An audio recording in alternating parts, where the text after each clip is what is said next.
I raised this question to Matt in the pre-show. I'm like, are we just reading the National Enquirer and saying we read the Bible? Yeah. Are we doing what is expected of us or what we want? Are we portraying ourselves how we want to be perceived or who we actually are? And I like to think it's the latter.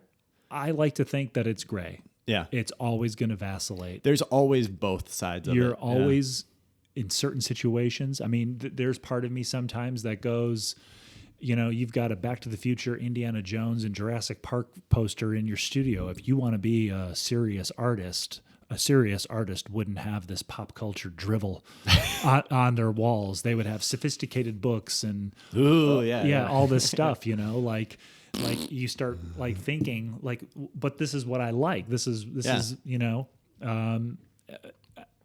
and I think that to me, there's room for both. There's room for both. But those pressures that you get from how I'm perceived versus who I really am, and that, I mean, this is all what this stuff comes down to: the hierarchy of intentions. And tear the hierarchy down, whatever. I think the thing though, like we're always just trying to be as honest as we can. Yeah. Like if as much as we lie to the audience is the same as like if we're lying to them, it's because we're lying to ourselves. Sure. And I'm sure we're lying to ourselves in aspects at all times. Absolutely. I'm sure we're lying to each other in conversation at all times. Well, you said it too when we did pre-show. The minute you were aware that we were recording, it changed. Yeah. It changed. Something changed. The tone of the conversation, the willingness to just free float and just work from a complete And it wasn't like you were lying. It was just lack of expectation. I think we were both like falling into show-like structures of conversation versus conversation structures of conversation. Yeah. It didn't mean that it was not truthful. It was different. Yeah.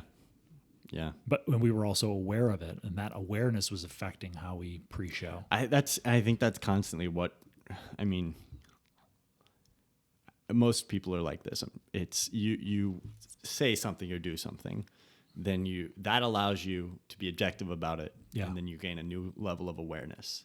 Yeah. And if you're willing to constantly refine that based on the new level of awareness, it's not like you're going to get anywhere. There's no point, but you can definitely get a broader understanding of how things work. And I think also it can lead to a more optimistic day to day because you see that a lot of stuff is just people trying to manipulate other people.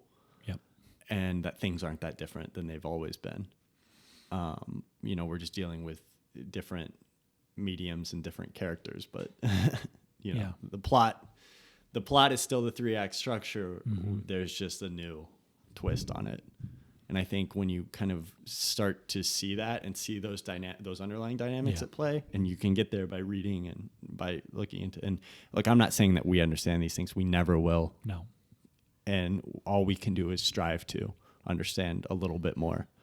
But it does offer a bit of peace, maybe, about the whole thing. And I think that factors into the turmoil one can get who is trying to create meaningful work, but isn't sure how to integrate the commercial component. And I think understanding that we're going to touch on both areas. We're going to have a moment where I consciously choose a clip that's about Rick Rubin because I'm hoping it's going to connect with more people because it's searched for, it's in the zeitgeist. I love the feeling of checking and we've got 5 more subscribers than we had the 100%. Day before. I want to see that more. And I think anybody who's making something and struggling with those motivations, I think for me, what works is if I go back to the hierarchy of intentions, if I go, I know I did not put that clip out there because I'm trying to get monetized as quickly as possible. And that's my main thing.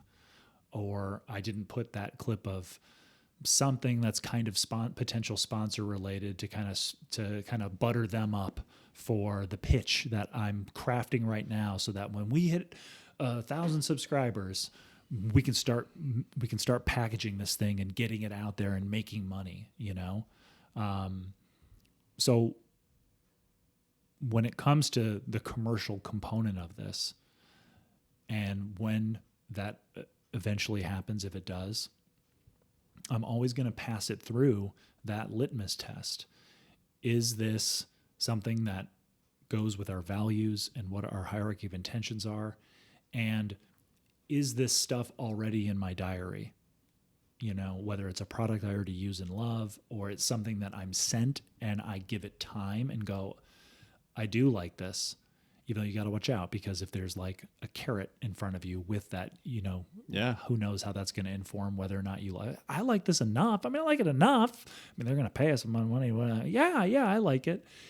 Again, you got to run it through all your checks. It had been a golden afternoon, and I remember having the familiar conviction that life was beginning over again with the sunrise.